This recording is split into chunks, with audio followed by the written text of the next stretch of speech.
महात्मा गांधी चौक police ठाण्यातील पोलिसांची आणखी एक धमाकेदार कारवाई। 2 किलो 300 ग्रॅम गांजा केला जप्त, एकाला केले अटक तर एक फरार। मिरज कोल्हापूर रस्त्यावर रजपूत गार्डन जवळ महात्मा गांधी चौक पोलिसांनी गांजावर कारवाई करत तब्बल 2 किलो 300 ग्रॅम तयार गांजा पोलिसांनी एकाकडून हस्तगत केला आहे, तर या गुन्ह्यातील एकजण फरार झाला आहे। धनंजय बळवंत भोसले, वय वर्ष 33, राहणार साई मंदिर MIDC रोड मिरज, याला पोलिसांनी अटक केली असून सूरज नागनाथ सरवदे, राहणार रविवार पेठ जोशी गल्ली सोलापूर, हा फरार झाला आहे। भारत सरकारच्या नशामुक्त भारत अभियान अंतर्गत अंमली पदार्थ विक्री करणाऱ्या साठ्यावर कारवाई करण्याच्या सूचना पोलीस अधीक्षक संदीप गुगे यांनी महात्मा गांधी चौक पोलिसांना दिल्या होत्या।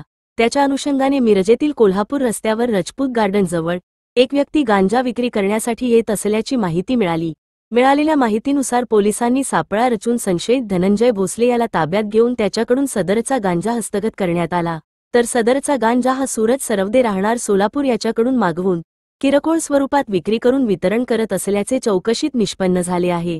तर याबाबत महात्मा गांधी चौक पोलिसात गुन्हा दाखल करण्यात आला असून याबाबतची कारवाई सहाय्यक पोलीस निरीक्षक संदीप शिंदे यांच्या मार्गदर्शनाखाली उपनिरीक्षक संदीप गुरव, राजेंद्र कलगुटकर, नाना चंदन शिवे, धनंजय चव्हाण, हेड कॉन्स्टेबल अभिजित धनगर, अभिजित पाटील, सूरज पाटील, राहुल क्षीरसागर, विनोद चव्हाण, जावेद शेख, मोहसिन टीनमेकर, सतीश कुमार पाटील, सुनील कांबळे यांनी केली आहे।